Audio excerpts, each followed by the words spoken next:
got it. Okay. Like I said, I can do anything. I already said. That's so silly. Let's just play softball. Yeah. You're gonna be green. Let's play softball. But Oh, wait, no, I don't have my. yeah, I don't like this one. Are you giggling one? Try to get slapped. Everyone loves it. All of it. I showed it, but it's okay. Look, calm down, Dad.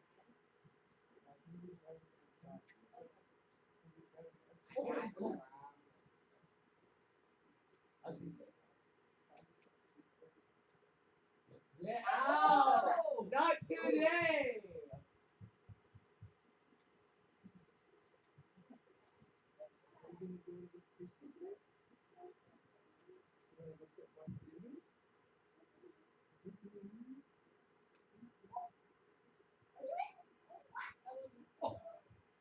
I know.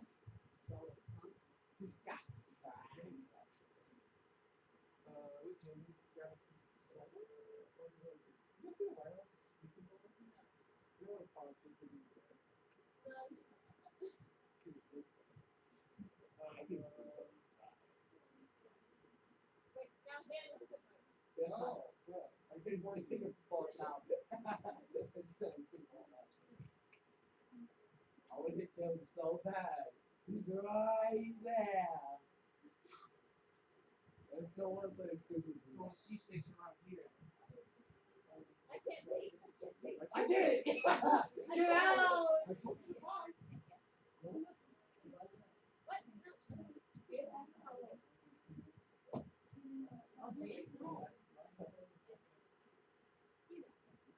It doesn't stop.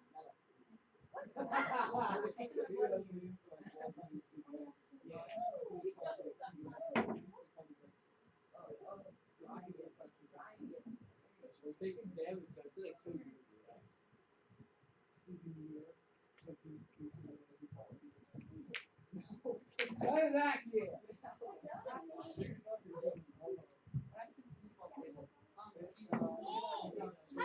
I survived. Wait, what was that? They're playing again.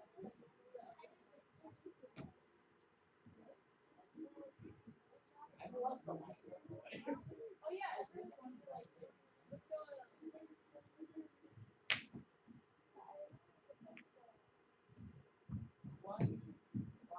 Yes! I love that one.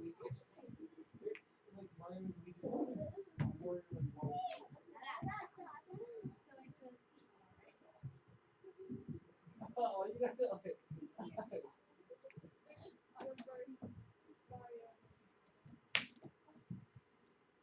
Oh, come. Everyone's lives and defend mine. Well, yeah, because you've been hiding the whole time. I can feel it like almost every time. It's such annoying. Once you're hiding behind the chimney. Everyone's hiding. Like, it's as long as they try and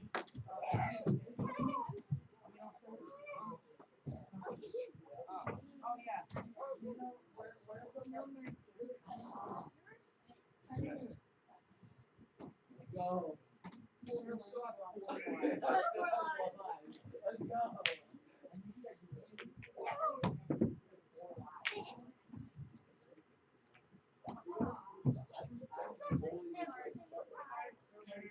Oh my! Everyone. Yes.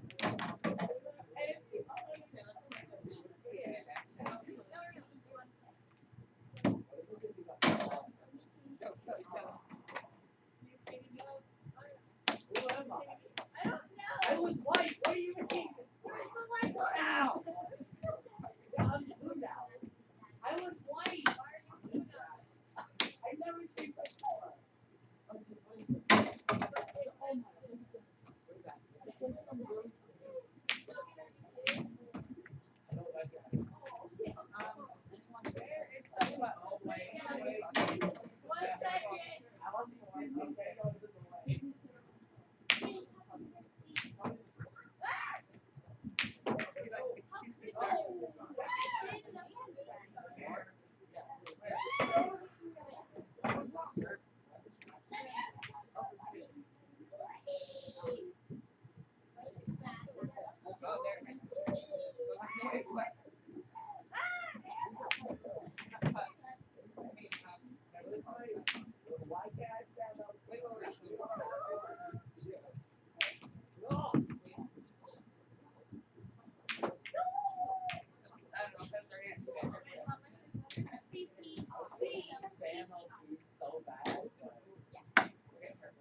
I know.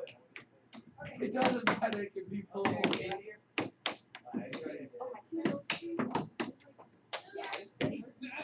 Yay.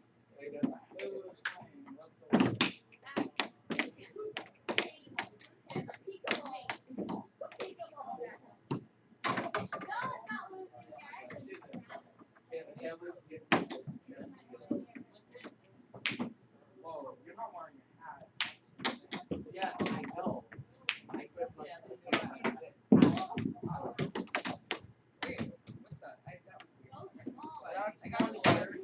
and that's why you don't do that. Those are my children. Actually, Actually, no way you can get it. Oh my. Actually, all the way. No, you can get it. Oh my god.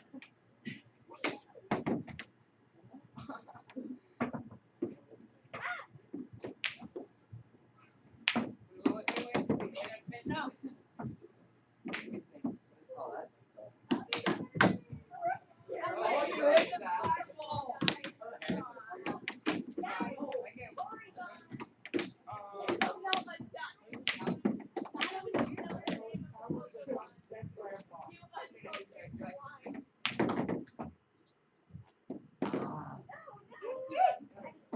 I haven't got somebody in there in a long time. yeah, I know. I would swim the 7 hours. What? Did you do it? Huh? What? I don't Did you do Okay. Very nice. Huh? Wanna see what? Wanna play that? Nope, that was terrible. What? I don't know. That's so nice. A good little version of this sound normal. Only like 2 days, dude. Leave me alone. Ah! Oh. Yeah, let's go. Did that stop? No. What?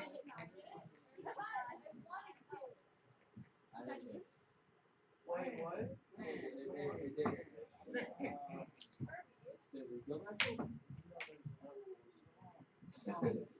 Stop. Stop.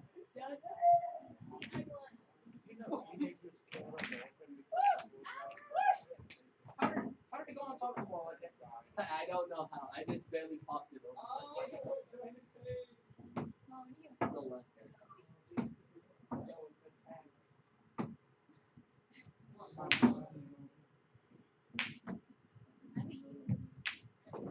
Stop. You done? Are you out? Oh, that's sad. Alright, so it's. I don't understand why I get bullied like that.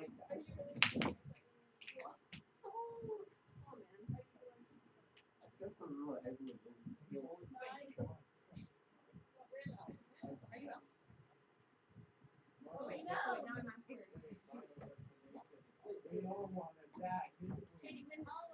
Oh, is that a blackberry? Oh, that's like a Nokia or something.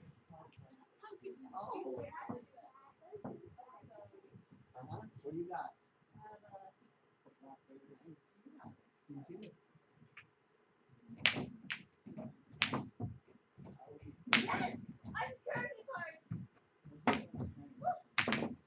No. Oh, I'm about to head out. Go high. Yes. Go from there. Oh, I thought you were just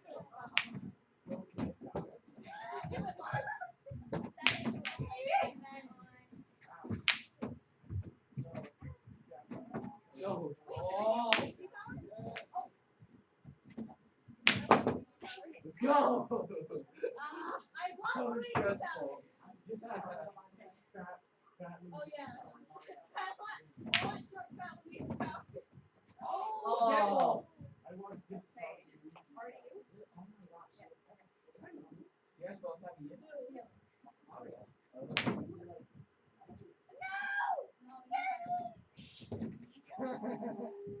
Oh. That was messed up. Sorry about that.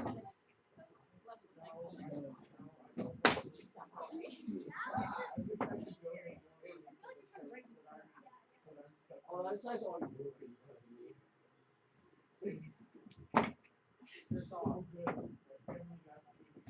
Hey, this is not perfect. This is not perfect. Yeah, I know, because I'm supposed to hit that side. Okay, come on. Shoot it more. Oh! That's that Oh! shot. So good. Yes. Okay. That was sad. So wait, let's just stand in order.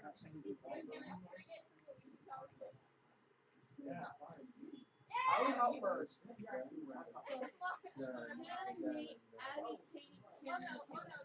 And after Katie again.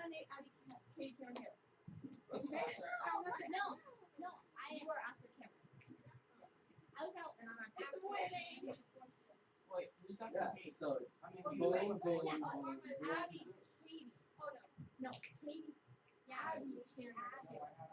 Okay.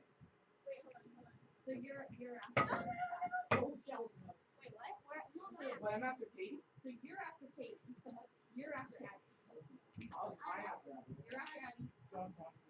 You're after. Wait, I can play purple. Yes. Me. Yeah, you always take it. Get it? I'm after.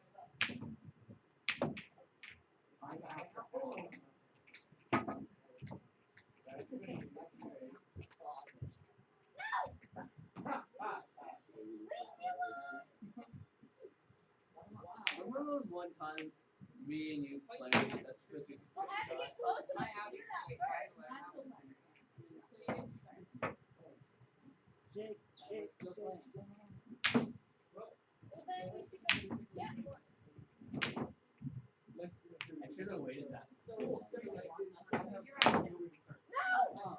So how do you I should have waited. Okay, let's try it. So I can actually train it. Oh. Oh, Nice no. shot. Sorry. Yes. That makes the ball go flying. Why is that only me that makes the ball go? No, I actually made it fly. I'm throwing one bit. Oh, Well, cat. I was double tapping. Her hand touched it and she shot. That was a double tap. Was it? I thought. Did you touch it? It kind of looked like I tapped it. Yeah, I tried doing it again, but it didn't ever. bacon, bacon. You look like it's over tap. That's you. That's your shot. That's your shot. I did. Wait, what? Sword over card. Your body has to be. That's out. Yeah, he's out now. Downstairs. The best public show. That's free. You had to earn the coffee. What happened? He's trying to These are distract your me. secrets. You get it on me. How? You just asked You me see how it you there. like it like He's holding you. Get the ball back in there. I don't care. Oh! I'm happy that the bacon there. Very good. I don't want the bacon. You have to understand. Sir, I don't think you Oh, understand. yeah, okay. Let's try to grab him. No, I think I think Can't miss. I don't like bacon. It looks like it did. Stop keep saying Well, me. usually whenever you tap, it will stop. Actually, not sometimes. Sometimes it does not. Oh. I guess. You have to. What do you mean? How am I a person? You just have to very slightly hit the rotation. Okay, with. Oh, jeez. Oh, God. Bacon. Big Bacon. It's a big boy.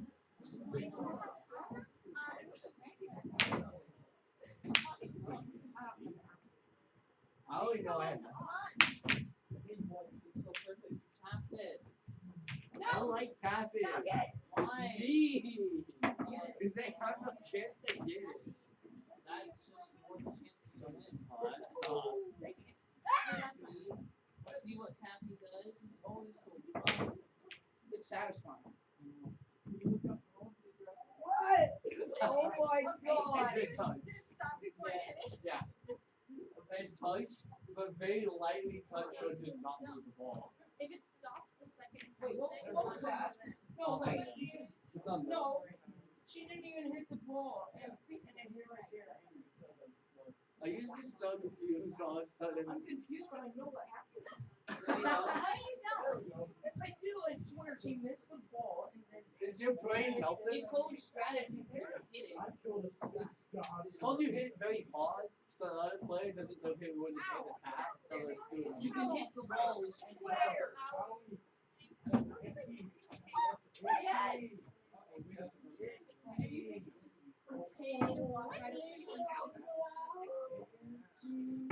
I don't care when you do that. Just hit the Go ball. where the dot is. How Oh! Oh!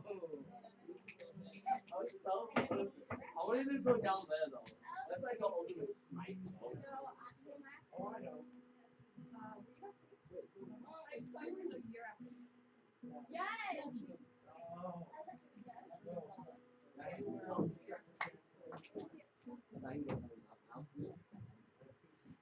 That's one person out by me. No. How? I didn't expect that to go. I didn't even know it was going to go that way.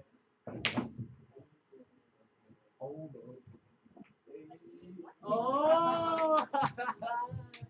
got those That is long you? arms. Oh, you're out.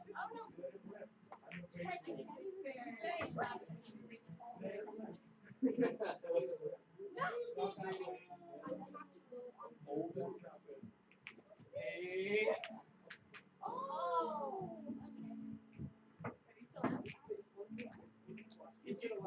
Yeah, I thought it was just you.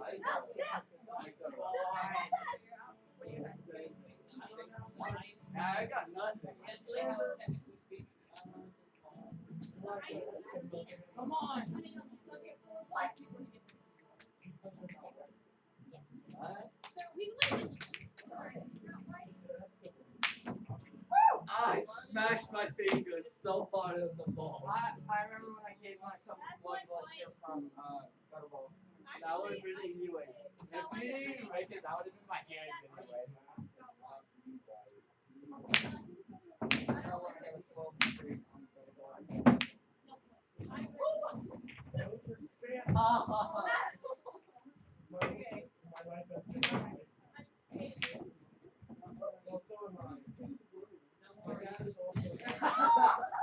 On the side draw anyway. Ah, yeah. That feels good. What's the letters? Oh. Oh, okay.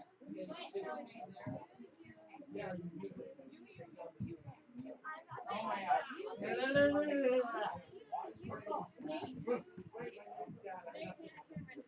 Are you done, Caleb? Are you done playing? Oh, restarting? Yeah. Okay.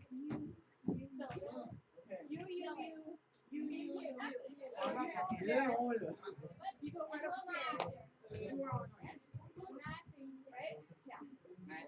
So you're at the table.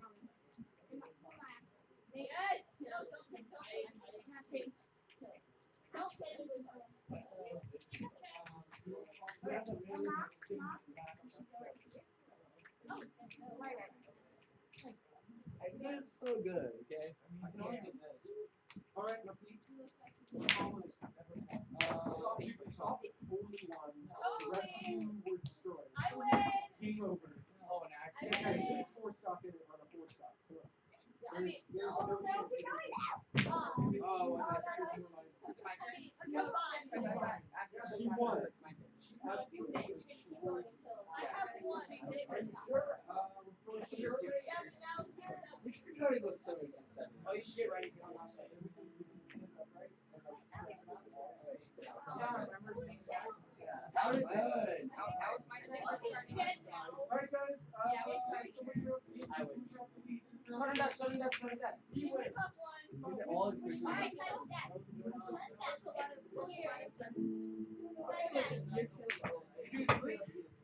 That's the wrong ball. It It's okay. doesn't matter. Shoot.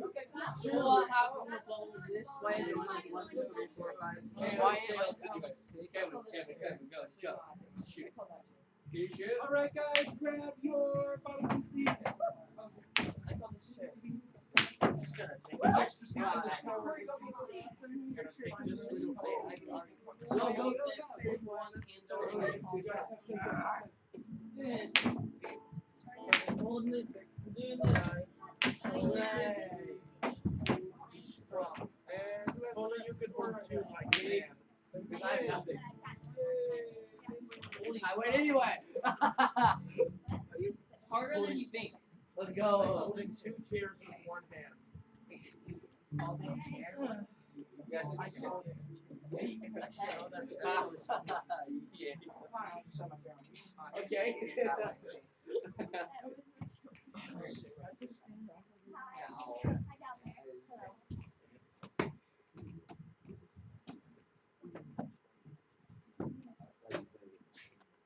All right. I'm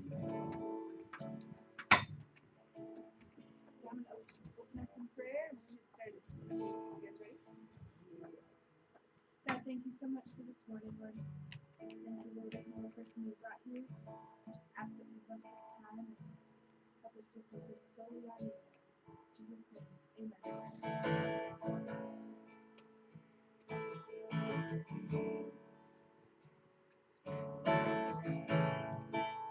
Worthy of every song we could ever sing. Worthy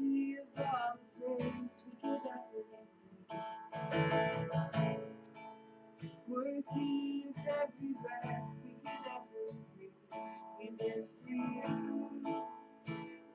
We live for you. Jesus, the name above every other name. Jesus, the only one who could ever save. Worthy of every breath we could ever breathe. We live for you. We live for you. Holy, there is no one like you. There is none beside you. Open up my eyes in wonder. Show me who you are and fill me with your heart and lead me in your love to those around.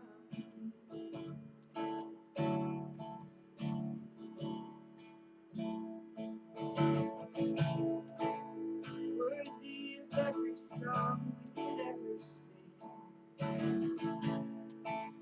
Worthy of all the praise we could ever bring. Worthy of every breath we could ever breathe. We live for you. We live for you. Sing Jesus. Jesus, the name above every other name. Jesus, the only one who could ever save. Worthy of every breath we could ever breathe. We live for you. Oh, we live for you. Holy, there is no one like you. There is none beside you. Open up my eyes in wonder. Show me who you are and fill me with your heart and lead me in your love to those around me.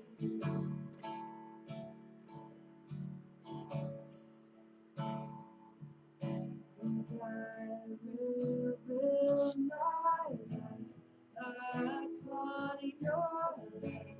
It is a firm foundation. And I will put my trust in you. And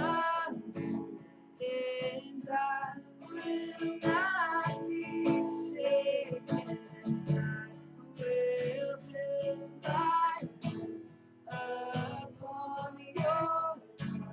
It is a firm foundation. I will put my trust in you alone, and I will not be shaken. Holy, there is no one like you. There is none beside you. Open up my eyes in wonder. Show me who you are and fill me with your heart and lead me in your love to those around.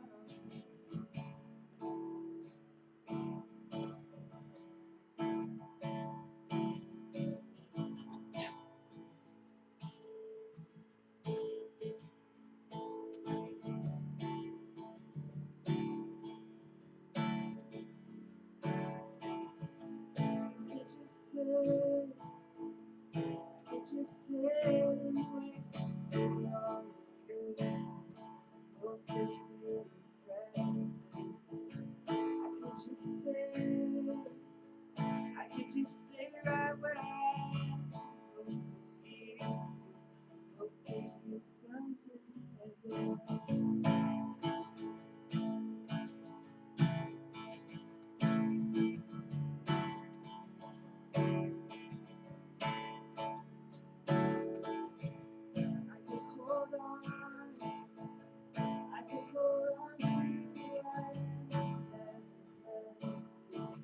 changing from the inside. I can be safe.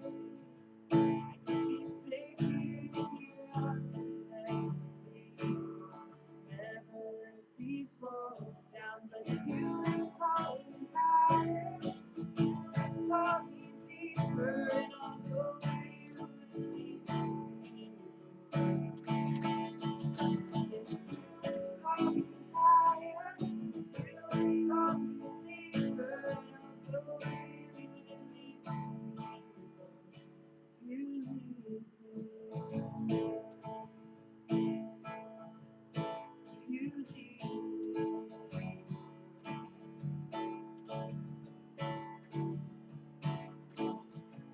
I could just sit, I could just sit and wait all days. Hope to feel your presence. I could just sit, I could just stay right where I am.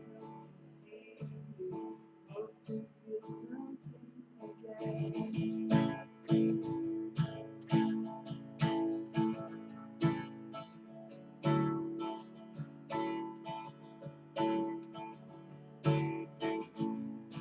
could hold on, I could hold on to who I am.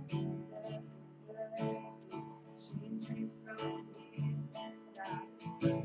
I can be safe, be safe here in your arms.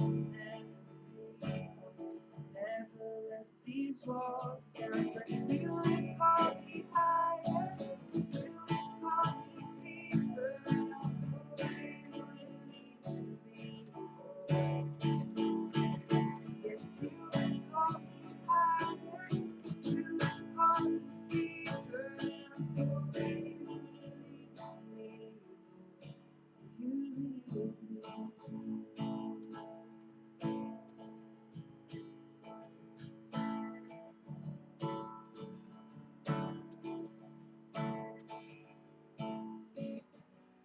And I will be yours. I will be yours from my life.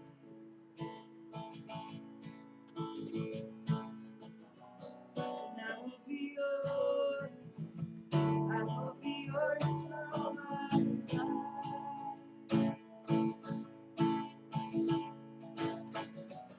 And I will be yours, God. I will be yours from my life. So let your mercy light the path before me. And I will be yours. I will be yours from my life. So let your mercy light the path before me. 'Cause you have called me higher. You have called me deeper. And I'll go where you will lead me. Yes, you have called me higher. You have called me deeper. And I'll go where you will lead me, Lord. You lead me, Lord. You lead me, Lord.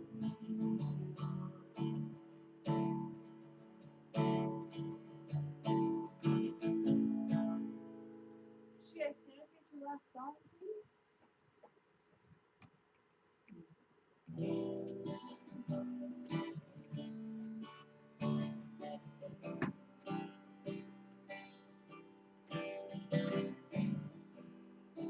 Before I spoke a word, you were singing over me.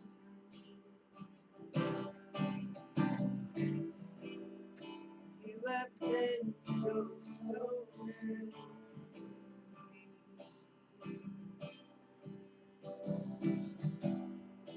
Before I took a breath, you breathed your life in me.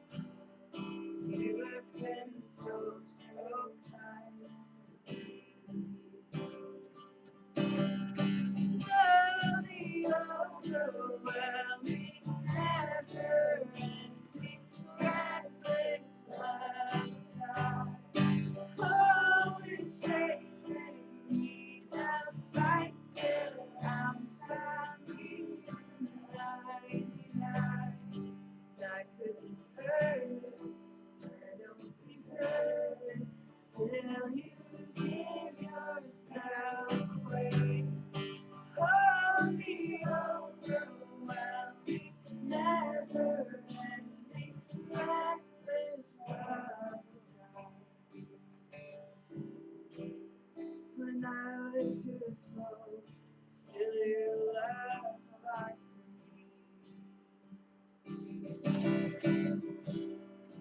you have been so, so good to me.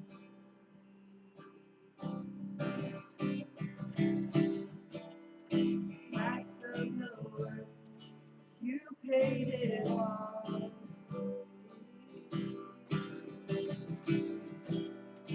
You have been so, so kind to me.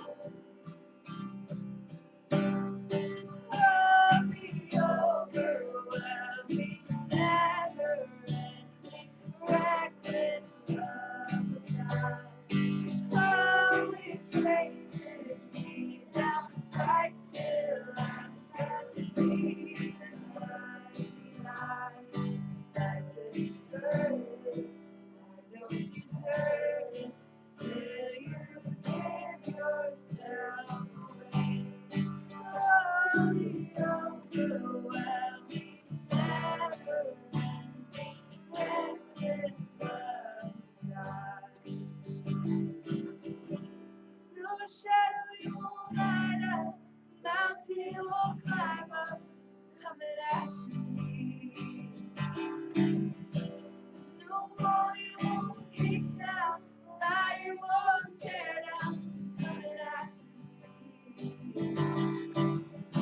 There's no shadow you won't light up, mountain you won't climb up, coming after me. So all you won't kick down, lie you won't tear down, coming after me. Holy, overwhelming, never-ending, reckless love of God. Oh, it chases me down, fights till I'm found, peace and life behind. I couldn't earn it, I don't deserve it, still you give yourself away. Holy, overwhelming, never-ending, reckless love. Holy, overwhelming, never-ending, reckless love of God. Lord, you're so amazing. We just give you this time again as we get into your word. Just continue to speak to Daniel as you always do, Lord. Thank you for blessing him. Thank you for blessing us. Just ask that we give you this time. We love you. In Jesus' name. Amen. Thank you, Lacey. Thank you. I gotta buy you my favorite. Did it go out? I thought so. I turned your guitar way down because it was just no mic the whole time. Cool. I felt like maybe it was just me No, it wasn't. saying as loud as I could. You did great. The Lord heard me. Yes. You guys hope I you think sang we too.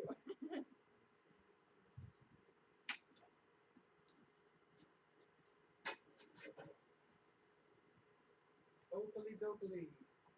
If you don't have a Bible, grab a Bible, open up to Genesis chapter 4. Yeah.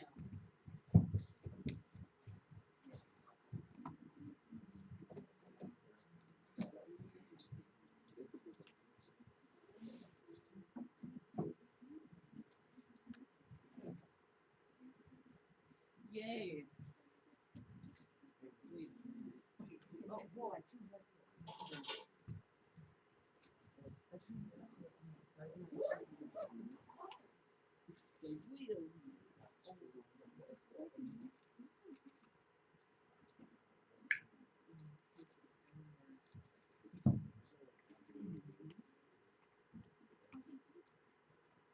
Genesis 4. I can turn to it. Oh, just That's not Genesis 4, that's Genesis 44. all right, who was here last week we went through Genesis chapter 3. Chapter 3. Yeah, I was here. What was chapter 3 all about? That's what yeah, what was chapter 3 all about?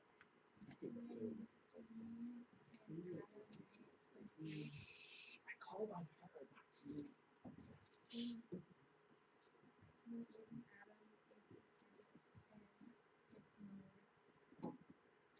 Yes, and hid from the Lord. So last week, Adam and Eve had the one rule from God: don't eat the fruit of the tree of the knowledge of good and evil. And then what did they do? They ate the fruit of the tree of the knowledge of good and evil. So the one thing they were not supposed to do, they did. This is a theme in the Bible. God gives rules to protect you from the thing that will hurt you. He doesn't give rules and then say, and I'm pretty sure you're going to be able to keep all these. He just tells you what's going to hurt you. Don't do that. And then that's what people do. They get hurt. So God punishes them. They have to leave the garden. Childbearing is going to hurt. Farming is going to be hard.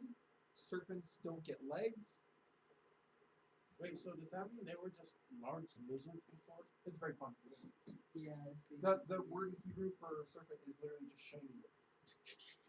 That's their word. So like all we know they had before that they have after is the scales. look at this They were shiny. So that's it. All right. So click the remote. Today it's gonna be a little strange. We have a different translation on the screen than you guys have in your Bible.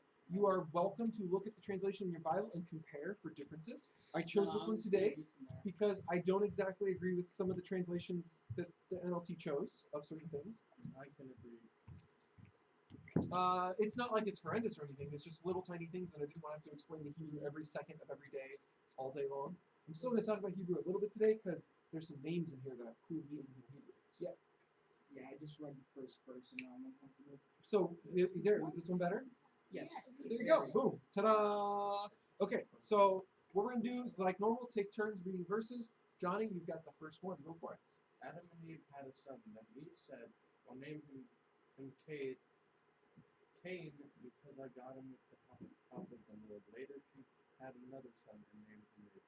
Okay, so the names here, Cain and Abel, actually have meanings. They are just random sounds. Cain means got. It's literally the same word right here. And that's why that because actually makes sense. Cain, because I got him with the help of the Lord, therefore his name is got. Now the word got has two meanings in English, two meanings in Hebrew. It's pretty much the same. Got means you received something, but it can also mean I still have it. As in I haven't lost it yet.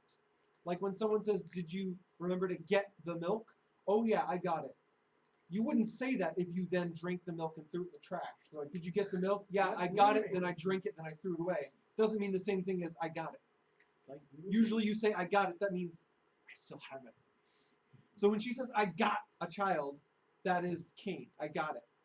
Okay, cool. Now what about Abel? Do you know what Abel is? It's actually the Hebrew word havel. Havel. It's not actually Abel. It's Abel because no one likes saying that syllable in English. It's not a real letter in the English language. Does anyone know that word? Havel? Havel? It means like when you like That's waddle. That's hobble. I thought that was It's where your ankles don't part. They stay the same distance as you walk. That's hobble. Wait, didn't you just say that? That's how and vol. Oh. There's an extra and there's a little bit in this word. All right, no one knows this one. All right, has anyone ever heard of Ecclesiastes? Book in the Bible called Ecclesiastes. It is up there as one of the most difficult books to read and understand because of the guy who wrote it doing something weird. The guy who wrote it is Solomon, the wisest man who ever lived pre-Jesus. And when he wrote the book, he was old and he'd already lived his life by the majority. And in the book, he spends 12 chapters writing out the things that people try to do that will not actually make you happy for long. Some of the things he lists will make you happy for a little while, for a short while. And the reason he writes the book is because he actually personally tried all the things. He tried money. He tried women. He tried riches. He tried a rich lifestyle. He tried fun. He tried getting things and owning things and doing things. And so he just lists it all. 12 straight chapters of I tried this and it didn't make me happy for long. I tried this and it didn't make me happy for long. I tried this and it. He keeps going for 12 chapters because he doesn't want anyone to ever pick up the book and go, well, he didn't try this. I bet this would make me happy, and then like shut the book and go off and do their own thing. He wanted to put every single thing you could possibly imagine in there, so that when you read the book, you get done and go, well, I guess it's not worth my time then to try it if you already tried it. He was the richest, wisest guy. If anyone was going to do it the best way possible, with the best chance of happiness possible, it'd be him. Why should I waste my time? And then he finishes with 2 verses. 2 verses at the very end of the book, the last 2 verses, where he actually says, and this is what real living is. This is the real life. Just do this. If you just do this, then you will do well. Your life will be meaningful. Your life will have purpose. Your life will be good. All that other stuff, bleh. And every single time he says, bleh, it's just bleh. He calls everything that he tried Havel. Did he try breaking? That's what he called it. Vanity. Who said vanity? Yes, that's how it gets translated in English. Vanity. It means there's a glimmer of something on the outside, but it's actually hollow on the inside. Like a bubble out of a bubble wand, you blow it, and it comes out and it's all sparkly, shiny. There's like a rainbow on the surface, and then it's gone. You go and you look in the mirror, you see yourself, and you're like, yeah, uh-huh. That's some good stuff right there. And then you walk away from the mirror, and nothing was gained from that experience. You don't actually look any better for having stared in the mirror, right? You don't find any enjoyment now that you're not looking in the mirror. It's gone. It's right there for a moment. It looks good, and then it pops. It's gone. Now, stop and think, guys. The heck would you name your son that for? Because remember, that's the whole reason we're talking about this word. That's Abel's name. He was born to be a failure. That's his name. Why would you name your child that? You're You're like a little bubble on the wind, floating in a beautiful... God! Your nothingness. Thanks, Mom. Hey mom, I have All right, so depression. Cain, You were born to I be got like something. that. Abel, fleeting, only good for a while. One more thing to note. When Eve gives birth, right, she's the first person to ever give birth. Does that make sense? First person to ever give birth. Okay. So, first person to ever give birth, she really thinks of this as a miracle because literally no one has ever made a human up to this point except for God. She just did something only God could do previously. No one ever made a human except for God, and then she makes a human. So she doesn't think like, oh, I'm amazing, look at me. She says, because I got him with the help of the Lord. She thinks it's a miracle she just gave birth. And it is, basically. Giving birth is ridiculous. The fact that a human can make another human is ridiculous. The fact that God designed the entire planet with species after species that can do this, that can just make new life out of life, that's ridiculous. It's an amazing miracle. The fact that you can start with one cell and grow a body out of it, that's crazy. It's crazier to think that a mother doesn't have to know how babies are made to make a baby. That's wild. Like, oh, you gotta concentrate. Okay, cell inside of me, make another cell. Yeah, there's 2 cells. All right, 2 cells. Make it 4. Make it 4. It doesn't work like that. This is a miracle. So when she becomes pregnant, she starts to grow, and then she has a baby. She's amazed, and that's why she names him Cain. She doesn't think about him as something I grew. She doesn't name him my accomplishment or look what I did. She names him God. It means I've received a gift. That's what she names Cain. I think that's pretty cool. But there's one more thing. I know there's a lot on the first 2 verses. My apologies. It's very heavy verses. There's a pattern that you notice if you read the whole Bible. But if you read it in order, you couldn't possibly notice the pattern yet because this is the first birth. Right? There's no pattern yet. It's only one of its kind. But if you read through and you read all the records in the Bible where it talks about kids getting born, there's only a few of them where that mentions the mom. A lot of the time, it's literally just doing the family tree, and it goes, this dad had a son named this, had a son named this, had a son named this, and the mom's don't get mentioned. But when the moms get mentioned, those times that the moms get mentioned, they always mention the pregnancy and the birth. They always say she became pregnant and then she gave birth to a son or a daughter or whatever. She became pregnant and then she gave birth. She became pregnant and then she gave birth. She became pregnant and then she gave birth. How many times did she get pregnant? You guys can read it in the NLT if you're daring. How many times did she get pregnant? Read verses 1 and 2. It's in verse 1. What does it say? Anyone? Twice. Does it say that? Did you read verses 1 and 2 on your Bible page? If no one else is going to do it, That's the spirit, Johnny. I'll read the Bible because I have to. Yes. It only says that she can say once. Boom. What does that tell you? Aha! This is actually consistent in the Bible. If you go through, whenever a mother is giving birth, it always mentions her pregnancy and then the birth. And the only times it does this, elsewhere in the Bible, where it says she was pregnant and she gave birth, they were twins. And the other times there's a lot more like acknowledgement of the fact that they're twins. Here it's just kind of passing. She became pregnant, she gave birth. And then, that's what the word in this translation later is. It's in Hebrew, it's and then. So literally, she gave birth to a son. She named him, and then she had another son and named him. Does that make sense? So Cain and Abel are twins. Cool, right? What? And named him. Abel. Got it. Okay, cool. Move on. Now we move on.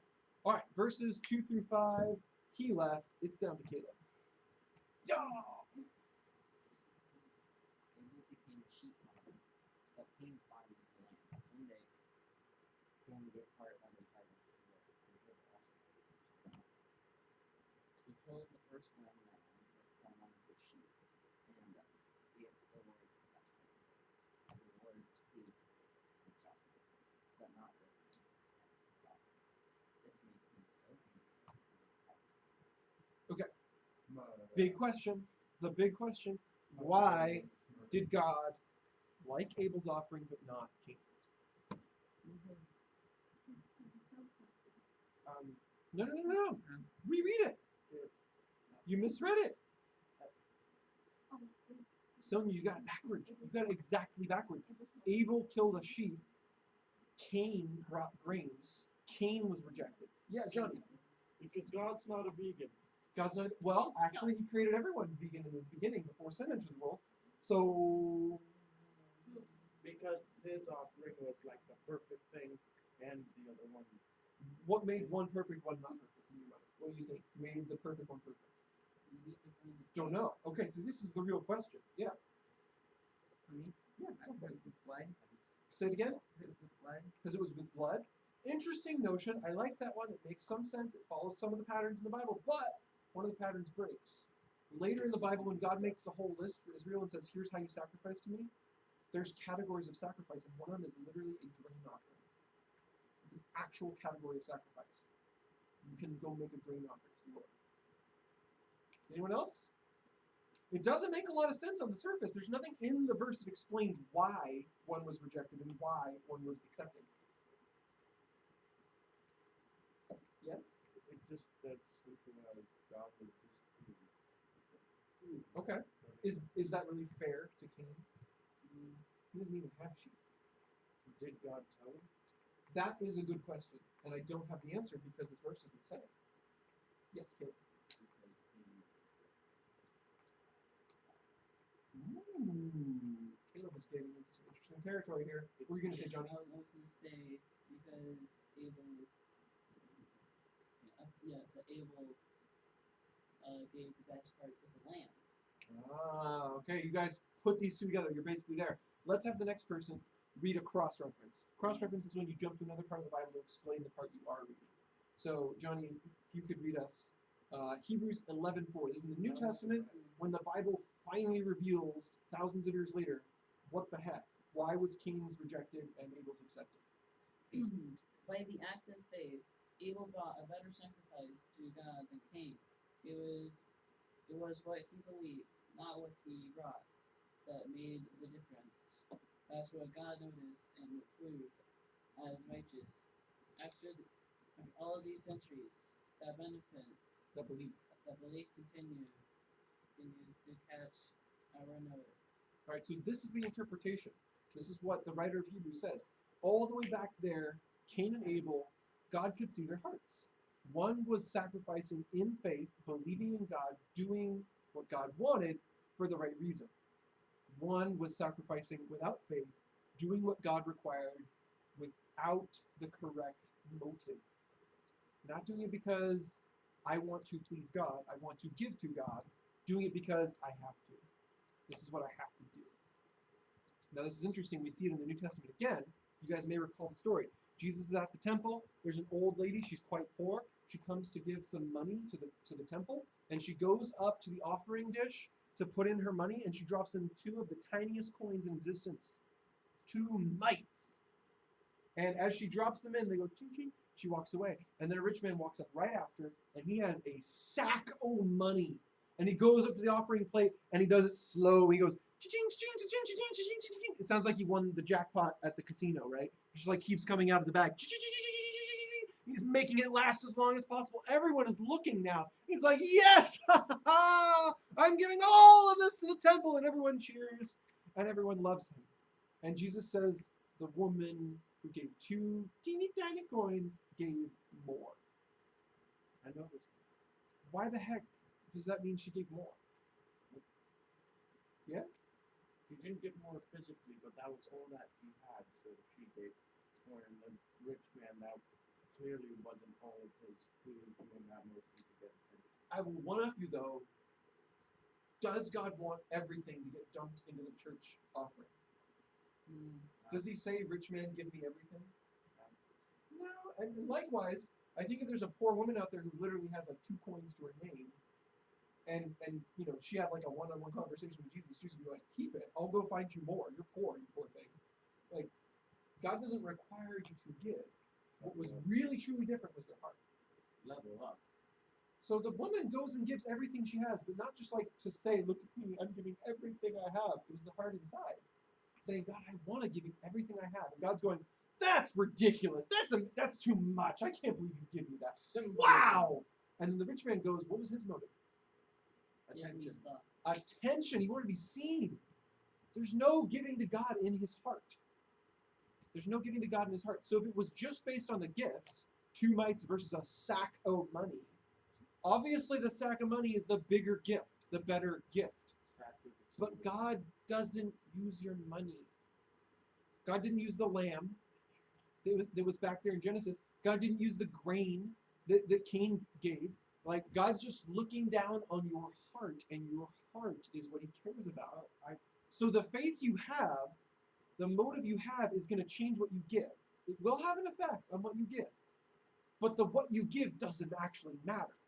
The what you give isn't what God is receiving as the present and him going like, oh, thanks. I really needed those 2 coins. That's not how it works. God's looking on your heart and he's going, yes, that is a good heart. So here's how it happens. Abel has the right heart, it affects his gift. Cain has the wrong heart, it affects his gift. Yeah, Johnny. I think I have the answer. God liked Cain's gift because it was the most. Wrong name again, sorry. God liked Abel's gift. Yeah. God liked Abel's gift, the food, because it was the best in his flock, and since he gave it to God instead of keeping it for himself, symbolism. Yeah, well, it's not just symbolism, it's an echo of the heart in Abel. Abel has the heart that says, I want to give God my best. I want to give him the most important thing I have. So it gives him the best parts of the best sheep. That's the best of the best. Then you switch over to Cain. Cain does not have that same heart. Cain says, I just want to do my duty. I'm just going to do what I have to do. I'm supposed to go to church. I guess I'll go to church. I'm supposed to read my Bible. I guess I'll read my Bible. I'm supposed to give money to the church. I guess I'll give money to the church. God looks on that and goes, just quit. I don't care. None of this is pleasing to me. You're not doing it because you want to. You're not doing it with the right heart. Just keep it. I don't want it. Later on in the Bible, when the whole country's doing this, sort of like, well, I guess we have to. God says, it makes me sick. I vomit when I see that. Just keep it. You're disgusting. He says he would rather you go home and do the right thing than come to church and pretend. That's basically it. So Cain goes and gives part of his harvest. There's nothing wrong with that, but there's nothing special about that. Does that make sense? Like, it's not something special. So when you go and you read later, when God actually says you can give a grain offering, and he's detailing all the different categories of offering, when he gets to grain offering, you're supposed to go to the field, and the first thing you harvest is God's. You don't even harvest the rest. You leave it there. You go make your sacrifice. You give God the first thing. You haven't got to make any flour yet. You haven't got to make any bread yet. You haven't got to eat any of the grain yet. What made it special was that it was your first part of your harvest before anything else was consumed. You're not looking through your grain going like, is this kernel better than that kernel? I got to make sure I find the best one for God. That's absurd. So you just take the thing first and give it to God. And then the rest is yours later. It's a timing issue. With the sheep, it was kind of the same thing. The first one born means you don't have any other ones yet. Firstborn, right? All the other sheep are pregnant. You just have pregnant sheep. You have no lambs. So the first lamb born, oh, this is special. It's my first one. I don't have any others. That's the one I give to God. You can't murder a sheep. That's not how murder works. A sheep could murder a sheep, but you can't murder a sheep. You're not a sheep. Then make the sheep murder the other sheep. That's why a sheep can't murder you. Oh wait, but a sheep could murder a you. Interesting. All right, so Cain, wrong heart, wrong gift. Abel, right heart, right gift. That's how it goes. Okay, yes. You probably gave the lamb to God because it's like perfect and did nothing wrong. Yeah, there you go. Perfect little lamb. Never did anything wrong. No blemishes. First one there. All right, so then, should we read that? The Lord said to Cain, "What's wrong with you? Why do you have such an anger with me? Because if you had done the right thing, you would be smiling. But you did the wrong thing, and now sin is waiting to attack you like a lion. Sin wants to destroy you, but don't let it." We see the same thing here in chapter 4 that we saw back in chapter 3. When they sinned, when they made a mistake, God did not first approach them and say, "Ew, you're gross, I don't like you." First thing he said was a warning, a caution. I mean, the very, very first thing was the rule. He said, don't go eat the fruit from the tree. Not because I don't want you to, because it will hurt you. Same thing here. He says, you're unhappy, and that's because you did the wrong thing. I didn't tell you what the right thing was because I just want you to do it. I told you what the right thing was because it was going to help you. You having the right heart towards me, you having a good sacrifice, that would help you, Cain. Likewise, sin is now trying to get you to do something worse. Your anger is brewing in you, and it's going to create something even worse. So I caution you, Cain, fix it now. Fix it now before it gets worse. So the Lord doesn't approach him and say, you're disgusting, get out of here, I punish you, because he gave a bad sacrifice, because he had a bad heart. He says, you still have a chance to fix this, man. You still have a chance to fix this. This is God's heart. He comes to us and he says, caution, you're going the wrong way and it's going to hurt you even worse than you're hurting right now. Please follow me in the right way. It's going to help you. It's going to make you better, stronger, happier, closer to me. This is God's heart every single time. What do you think Cain does? Johnny? Actually, I just have a question. Sure. Why does God always refer to a lion as dangerous? Because statistically, a house cat is more dangerous than a lion. Well, Seriously, a pack of hyenas would be statistically, terrifying. more humans now live coexistent, like co-location to a house cat than to lions nowadays. Back then, there was no house cats. We hadn't bred them yet. Well, then, what about a pack of hyenas? It's not that funny when you're being chased by a pack of laughing hyenas. No, because lions are bigger and scarier looking. They may be intimidating, but they're not that dangerous compared to a ton of other animals. No, hold on a second. Because lions are coordinated hunters, whereas hyenas actually have dog-like intrinsic qualities. They can be trained like a dog can. Not as easily, but in the same actual ways. I don't know if that's well. Have a higher kill count. They will overwhelm you and No doubt. So will lions. Bears are scarier. Bears? Bears are great. I like bears. I know, it's always so nice to hug them. Yes. Now here's the deal. Before they break your back. Hey guys, this isn't really the intent of the verse here. He's just talking about sin, and he's talking about how a lion, like, just you don't have a chance on them. That's all he's talking about. Like a one-on-one, you don't have a chance against a lion. Kind of like sin. You don't have a There's one-on-one more of chance them. against sin. You need help to overpower a lion, right? You need to get away, not sit there and let's arm wrestle. Me and the lion. Come on, let's go. That's why you break its jaw. No, you're going way outside the point here. You have no chance I'm just one-on-one. asking why he always refers to a lion. Is it like symbolic? Big scary thing, yeah. And generally, lion is the enemy because a lot of God's people throughout the Bible are shepherds. The one that goes after their sheep is the lion. They didn't live in an area with a bunch of wolves. If they lived in an area with a bunch of wolves, he would talk about wolves. Then why does he symbolize himself as the lion and the lamb? Ah, very good question. Because the lion was a symbol of power, not scary, power. Right? So one-on-one, hyena versus lion, who wins? I draw the crest. No, just all the no. Okay, anyways. Anyways, thank you, Johnny. It's 500 rabbit trails a day. All right. Your turn. Cain said to his brother Abel, Wait, guys, shh. He's reading.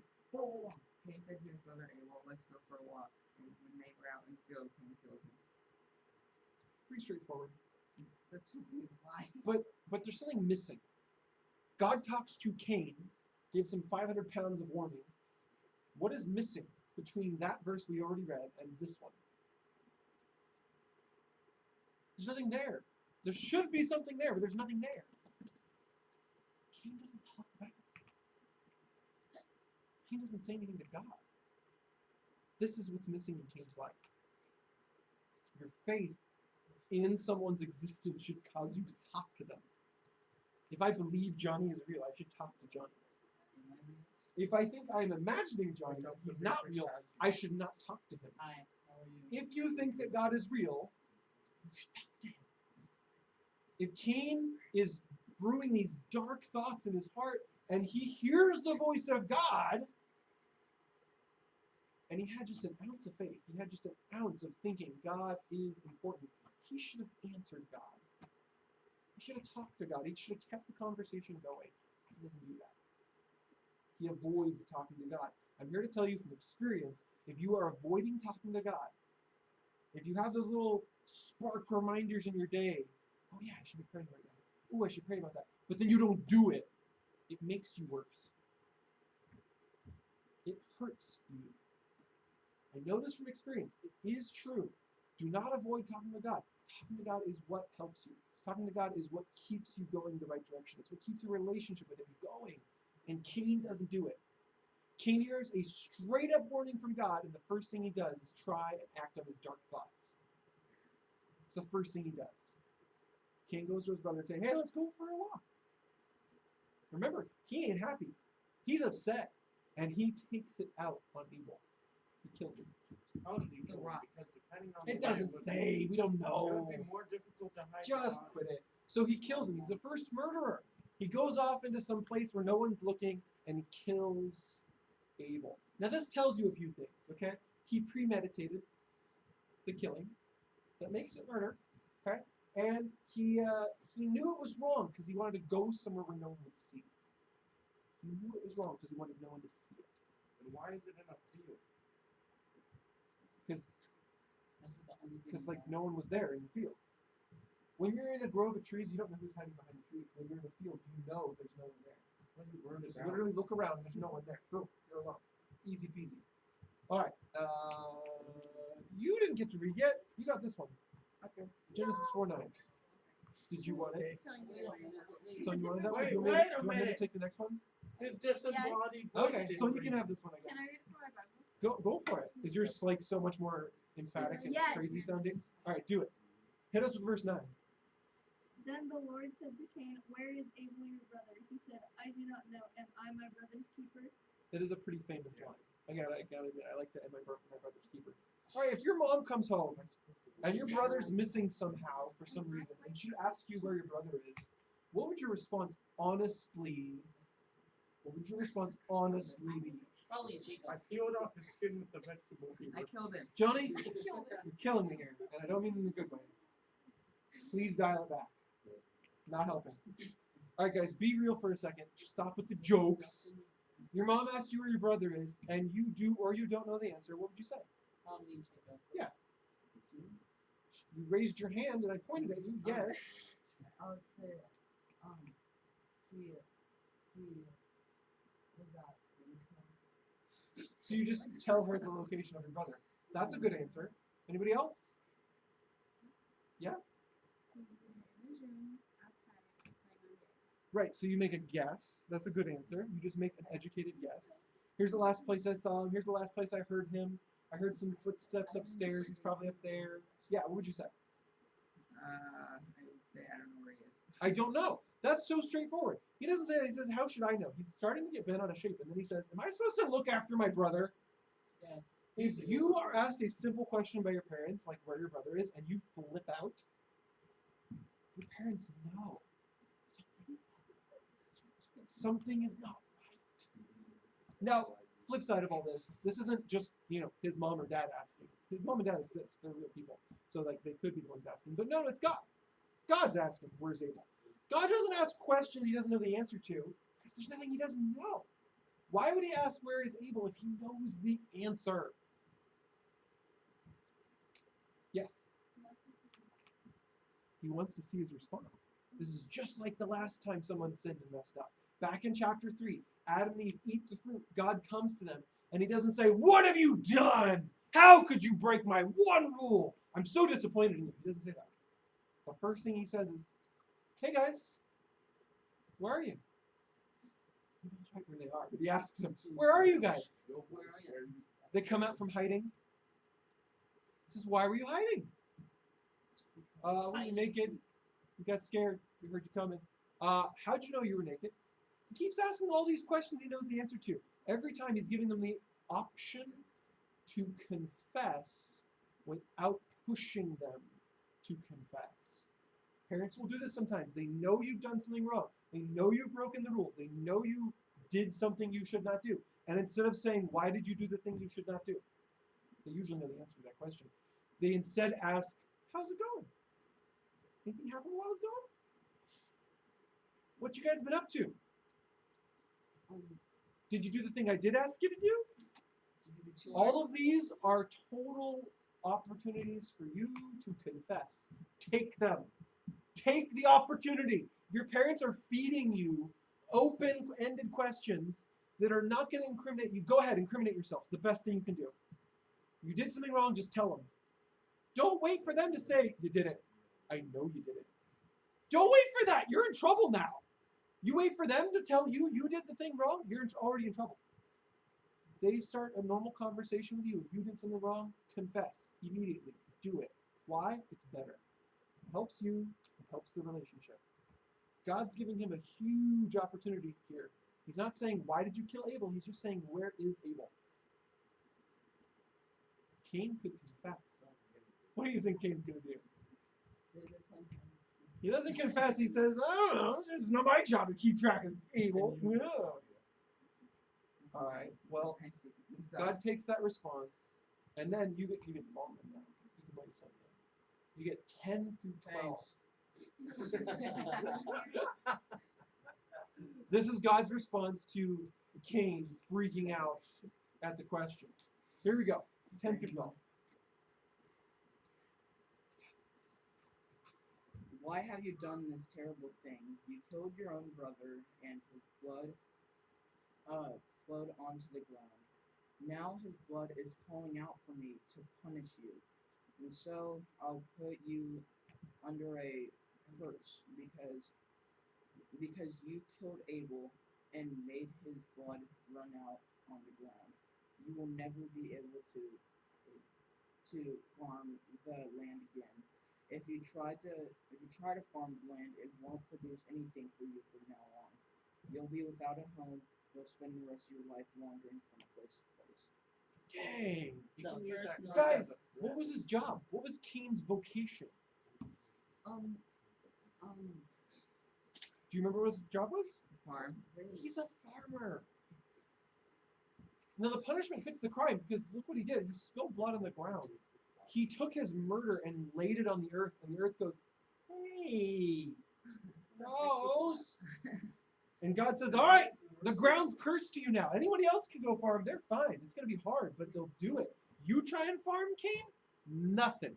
You get nothing. How did the earth feel in World War I or II? Oh, probably way, way worse. Yeah. War is really, really toxic. All right, so Cain murders, the ground gets offended, God curses the ground, he can't farm anymore. And then he adds, he says, you're going to be without a home and you'll spend the rest of your life wandering from place to place. This is pretty up there as far as punishments go. You can't have a home, you don't get your job. Home and job. Now, be real though. If someone was in court today, they're on trial, they're convicted of murder, the judge pounds that gavel and says, you're guilty. And then he says, as punishment, you're fired and homeless. That's bad, but does that sound fair? Does it sound like enough for murder? Yeah. Yes. I don't know, because like that's one of the highest crimes there is. One of the biggest, worst crimes there is murder. I feel like this isn't the worst punishment there ever was. I feel like it's bad, but it's not like the worst. You know what I mean? Like it doesn't seem as bad. Yes. I don't feel like he didn't care for me. He said like Yeah, later on when he's actually putting out punishments for crimes, he actually says, when you catch a murderer and convict them, they're guilty, kill them. God actually lays out the death sentence. But there's good reason for it. When God lays out the death sentence, much, much, much later in time, he says the government is the one who should enact it. The government should enact it. And this is something we follow to this day. When someone is put to death, the person doing it should have no stake. They should have no attachment to this. They shouldn't care about the crime. They should just be doing it because it's their job, because God said so, because their government said so. This guy's guilty. He now needs to be put to death. Imagine, if you will, in this situation, everyone alive is related. Think about that. Everyone alive right now is a kid or grandkid or great-grandkid of Adam and Eve. Is there anyone who doesn't know Abel? Probably not. Is there anyone who doesn't know Cain? Probably not. They're the two oldest kids. Every kid came after them. So they're known to everybody. So you can't get away from this. There's no one you could say is the executioner because they don't know Cain and they don't know Abel. They're impartial. They're a third party. No one's a third party in this. No one is outside of this family. Everyone's part of this family at this point in history. Now we know, if you put together some clues from the end of this chapter and part of the next chapter, it's about 120 years after their birth that this occurs. They're about 120. Now remember, their lifespans are lengthened. They lived for like 900 years at this point in history. Okay, the first people lived a crazy long time. So 120 years in, there's enough time to have some kids. Cain and Abel are not the only kids Adam and Eve ever had. They're not the only kids they've had up to this point. I don't think. It seems unlikely. So there's other people. There's other people. But God's not going to make them kill. That's really why I don't think he puts them to death. He's not going to make one of them be the executioner. So what happens? Cain doesn't take his punishment well. Lulu? Cain replied to the Lord, my punishment is too great for me to bear. You have banished me from the land. From your presence you have made me a homeless wanderer. Anyone who finds me will kill me. Okay, now reread that first line, but instead of that opening where it says Cain said, or Cain replied to the Lord, say the 5-year-old said in a tantrum. Can you do it again? I grew outside in the tantrum. The punishment is too great. Okay, that's good. That's good. That's how I read it. When you punish a child, you can tell exactly how much they've learned, exactly how understanding they are of their crime. Because when you punish a child for something they did wrong, they will either be sorry for what they did or complain about their punishment. That's, well, okay, yeah, that's legitimate, yes. I would say that's like good, bad, worst. Okay, so good is you punish the child, they're like, wow, I am so sorry for what I've done. And they're actually legitimately like sad about what they did wrong.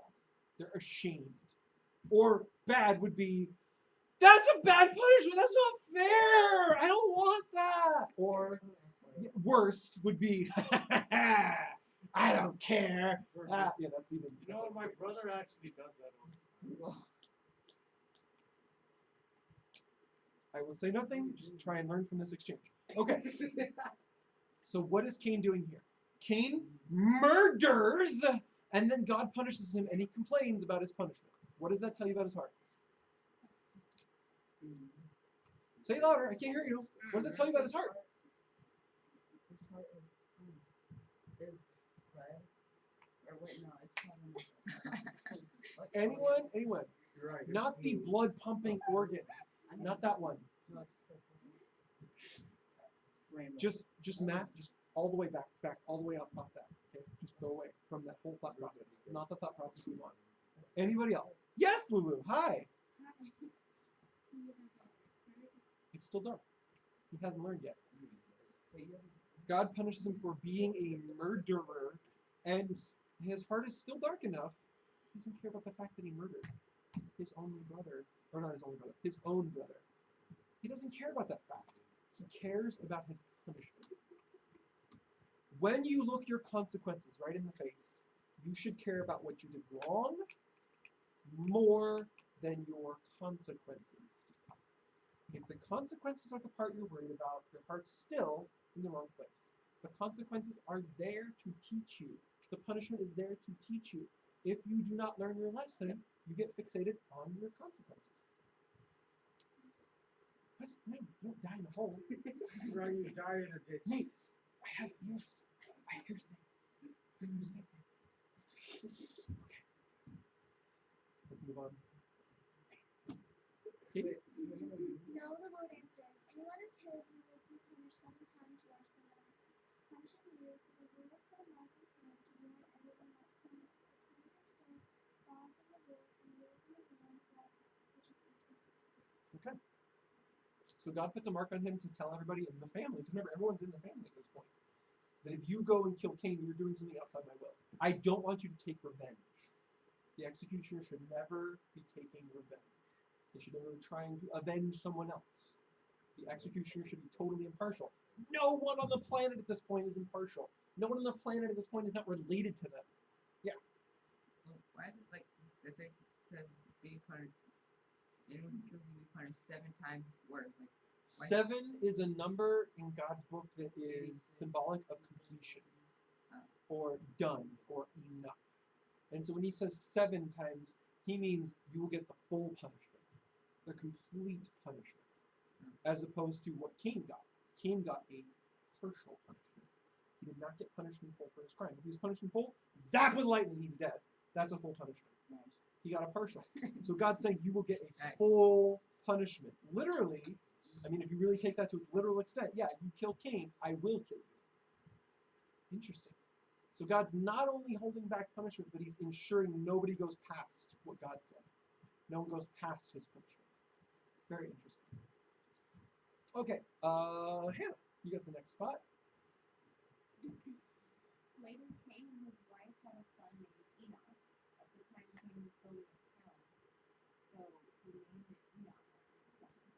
And Enoch had a son named Iolad, who had a son named Methuselah, Ujael. who had a son named Methuselah, who had a son named Lamech. Very good. Okay, he changed jobs. Remember he was a farmer before, and God says, you don't get to farm. What does he do now? he's a town mayor. No, think about this, guys, because this is back to the beginning. So Adam and Eve leave the garden, right? They leave the free food orchard buffet, and now they have to make food. So Adam became a farmer. He taught his boys to raise animals, to farm the land. One boy focused on animals, one boy focused on the land. The one who focused on animals is dead now. The one who focused on the land doesn't get to do that anymore. So to get food, he had to do something people were willing to trade for. But he's not allowed to stay in one place. God put that as one of his punishments. He can't stay in one place. So why is he building towns? You would starve if you lived by because why not? Sim City, there you go. Guys, as far as I can tell, his new job is a developer. Developers are people we still have today. They go in, they buy a plot of land, they build up buildings and businesses and houses and apartments, and then they just leave. They're done. But they sell off all the buildings to other people. They build up the whole neighborhood, and then they say, okay, who wants it? And they have to put all the work in, all the money in up front, and then everybody else is going to pay them way more money if they come and they buy it. And that's the thing. You never know. Are they actually going to come buy it? And this is essentially what Cain does, it looks like. His new job, building up towns for his big giant family to move pieces of it into. He goes and he builds a town, goes back and says, hey guys, I got a new town. Who wants it? Anybody who wants it, you can have it, but you got to pay me. Give me a bunch of food, give me a bunch of animals, give me a bunch of stuff.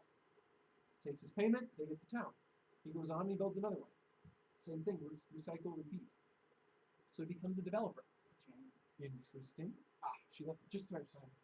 All right, I'll take this one. Lamech married Adah, then Zillah. Lamech and Adah had 2 sons, Jabal and Jubal. I love that. Their son Jabal was the first to live in tents and raise sheep and goats.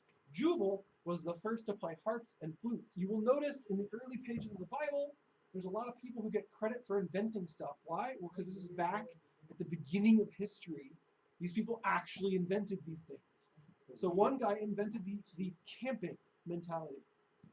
Take my animals in my tent that he also invented and go plop down somewhere and then pick up and then go plop down somewhere else. Usually you take your sheep far away and then you come back home every night. Go far away, come back home every night. Go back home every night. Go back home every night. Eventually the grass by your house is gone. The sheep ate all of it. So his strategy was completely different. The other guy, Jubal, first guy to make instruments. I'm sure people probably figured out singing maybe earlier, but he actually made musical instruments. And that matches with archaeology. The oldest musical instruments we find are stringed instruments like harps and wind instruments like flutes. So he invents musical instruments. Pretty darn cool. And then back to Johnny. You get to do this one. Lamech and Zillah. Sure. Lamech and Zillah had a son named Tubal Cain who made tools out of bronze knives. They also had a daughter whose name was Naamah. Yeah, good enough. I always do AA as nay, but who cares? Okay, so Tubal Cain, first blacksmith. Guys, think about this. We're only a few generations down. This is like great grandson of Adam. And so like 4 or 5 generations in, they're already figuring out how to bring ore out of the dirt, melt it, turn it into tools, working that like a blacksmith. That's crazy. This is only a handful of generations after creation. They're already figuring out metalworking. What about gunpowder? Can you imagine how much smarter and faster the human race would progress if people didn't die until they were into their hundreds? Instead of all that knowledge going into the grave, you just get to keep developing it for hundreds of years. And everyone you work with gets to stay working with you for hundreds of years. None of the experts die when they hit their 80s. You don't go senile when you go into your like 90s and hundreds. Like you just keep working and being productive for hundreds of years. The pace of development, the pace of invention would be insane. And that's kind of what we see. Generations in, and there's already a blacksmith. That's really cool. All right. Caleb, verses 23 and 24. One day, Lamech said to his 2 wives. Yeah, this is what he said to his 2 wives. One day, Lamech said to his 2 wives, a young man wounded me, and I killed him. Anyone who tries to get even with me will be punished 10 times. So this is the first reference we have of killing someone in self-defense. Someone attacks Lamech. Lamech defends himself and kills his attacker in the process. So Lamech goes home and he tells his wife about it. He's all probably beat up and bloody and everything. And he says, "Oh my gosh, I just killed a guy, but he attacked me first. I think that makes me innocent." So much so that he says, anyone who tries to kill me in revenge will get punished even worse than Cain. So everyone knew about Cain. Everyone knew about how God said, don't kill Cain. So he's trying to put the record straight before word gets out. Because think about this logically. Let's say Random Joe is his attacker. Random Joe goes to attack Lamech for whatever dumb reason. Lamech kills Random Joe in self-defense. Well, Random Joe's family is not going to care about Lamech saying it was self-defense. And be like, You killed Random Joe. We're going to kill you back. He's saying it's not fair for other people to kill me. I was just defending myself. So he says, whatever king protection is, you'll get cursed 7 times worse. If you kill me, it'll be 10 times worse than 7 times worse. Now, God isn't the one saying this, so we're not going to say, oh yeah, of course they will. But the premise is there, that killing in self-defense is different than murder. Okay, last reading of the day, Johnny. Yes. Adam and his wife had another son. They named him Sith. Sad, not good. Sith. Sith. Sith. No. Sith. Because they said God has given us a son to take the place of Abel, who was killed by his brother Cain. Later, Seth had a son named, and he named him Enosh.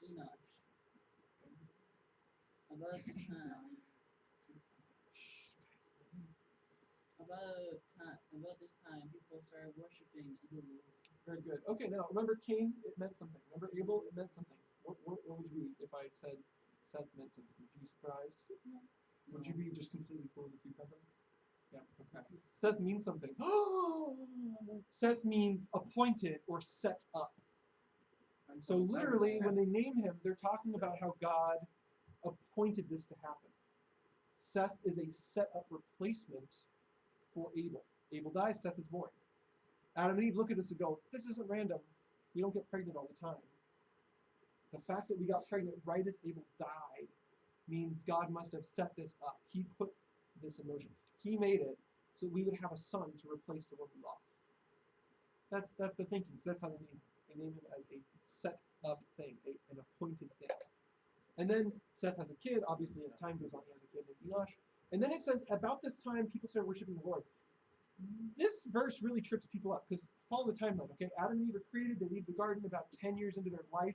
Remember, they're created as an adult, okay? So, but 10 years into their life, they have kids. They have Cain and Abel. Then 120 years goes by. Cain kills Abel. So now we're like 130 years from creation. And then Seth is born. There's already probably a lot of other kids that have been born in the in-between. But at this point, when he's born, it's 130 years in. And then later, he has a son named Enosh. And about that time, people started worshiping the Lord. So why would it have taken this long for people to start worshiping the Lord? Because they were worshiping. Oh, okay. I mean, we could guess that, but there's no evidence of it. It's not a bad guess, I guess. Anybody else? Why would it take this long for people to start worshiping the Lord? Yeah? Because they were trying to survive. They're just trying to survive. Just gotta make food before we starve to death. Oh. Not a bad guess. Yeah, Hannah.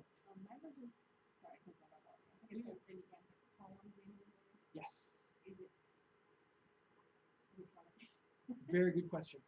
This is a reference to the act, the specific kind of worship you do in a group when you call out to the Lord in a group setting. So this is trying to evoke just the imagery of worship. That one's trying to evoke the verb, the call upon. But the whole sentence structure talks about the people in a group doing it. And that's why I think the distinction. It's not a personal by yourself thing. This is when people started to, people as a group coming together to call upon the name of the Lord. Instruments. So as far as we know, prior to this, if you want to talk to God, pray to God, worship God, sacrifice to God, you just went off and did that by yourself. At this point, people started gathering together. Now, they didn't have a church back then. They didn't have any reason to call it church. They didn't have a temple back then. But this was the closest thing. Back then, at this point, down at the generation of Enosh, was when people started to do what we're doing right here, right now. They started to come together as a group. And I think the reason it took so long was because they weren't a very big group before that. Back in the very first few decades, there was a very small number of people. And you were always together, and then you'd go off and you would worship God alone. Eventually, people would be spread out. The family little clusters would start to move apart from each other so they could have more land. And then you would come back together to worship the Lord. You would regroup to worship God.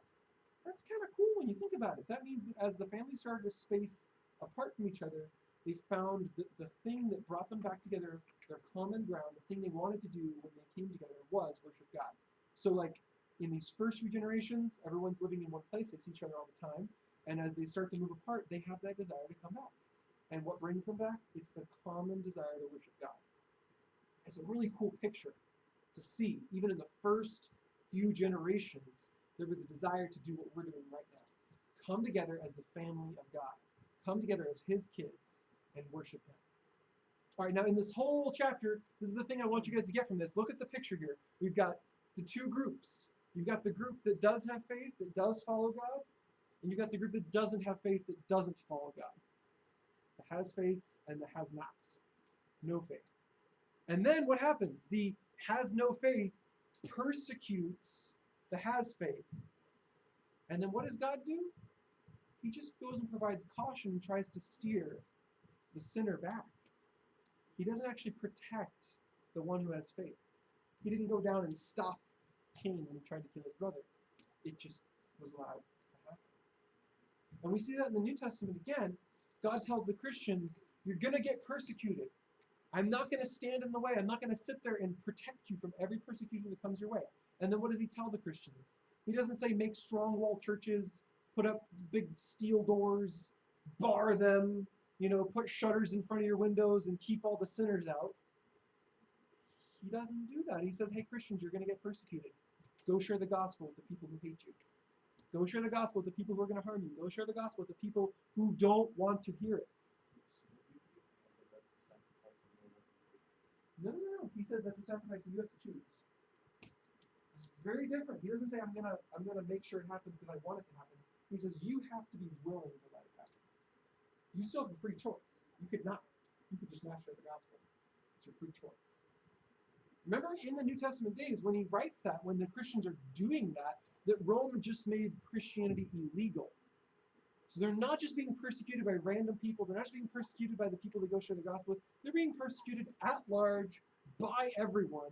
And God says, still, even in that setup, I want you to go share the gospel. I want you to go caution the sinner. I want you to go love people with the love that I have. And guess what the consequence will be? It's going to hurt. That's the consequence. Abel did nothing to Cain. Abel did nothing wrong. He just followed God rightly. And Cain attacked him. That's what the New Testament says is going to happen to us. He says, do it right, follow me right, and people will attack you. Be ready. It will hurt. That's what the New Testament says. So don't run from it. Don't hide from it. Be ready for it. Do what God tells you to do. Go share the gospel with people. Go love people, even though it will hurt. Because sometimes someone will have their heart changed. Sometimes someone will accept it. Sometimes someone will decide to follow Jesus Christ, and it's completely worth it just to be obedient to God so you can get to be there when someone's heart changes. That's an amazing moment. You get to take part in it when you're obedient to God, when you share the gospel, even though it hurts. Let's pray. Lord, we thank you for your word. We thank you for what you're teaching us. We love you. Please give us courage to go and to share your gospel, even when it hurts, even when persecution comes our way. Help us to not be shy. Help us to be natural gospel sharers. Just ask those silly, simple questions like, do you know Jesus? Or do you know what's going to happen when you die? Or do you believe that heaven is real? Just to start those conversations and see where they go. Talk about the truth about you with everyone we can. Help us, Lord, to be those Christians. We ask this in your name today. Amen. I love you guys. Time to get on out of here. We're a little bit late today. I'm not going to be here next week. I'm going out of town right now. But I will miss you guys. I love you guys. I wish I was going to be here next week. Yeah, I wish I was going to my favorite rock machine, but we got to drive at like normal car speeds. Super boring. Okay, going to Hawaii. Just the beach, but not Hawaii's beach. It would still be very nice though. It's like the coldest it is here while the sun is up is the hottest it is at the beach right now. Oh, you go to the coast? Yes. Which part? Cayucas by San Luis Obispo. It's like halfway between Bay Area and LA. We just went.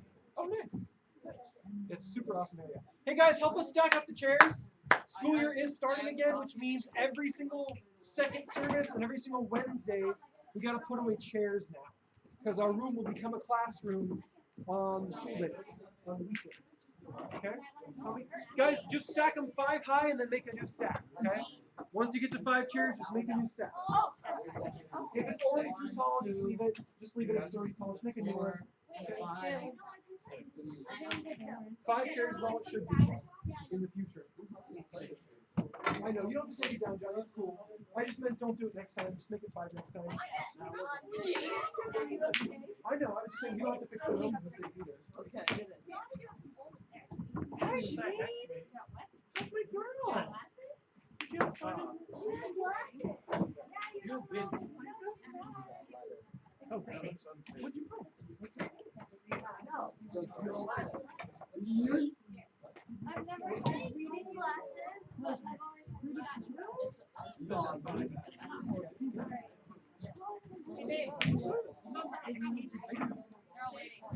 Well, Gene, one more. Everyone was waiting. Are you kidding me? Ta-da! Phone every time.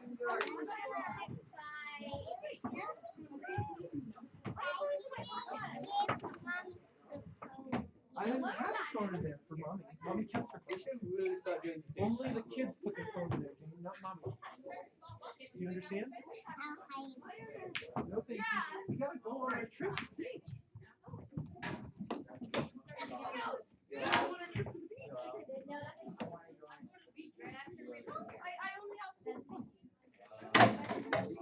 You already had to cry. You got stopped over there. You just got out here. I said no, thank you.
It's working all my work. No way. Touch your hand. No.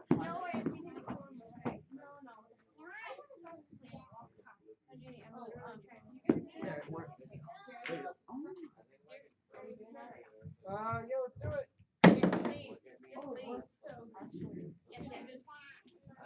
Pull it down to like the gate that's down there. If you can, there's handicap spots there if you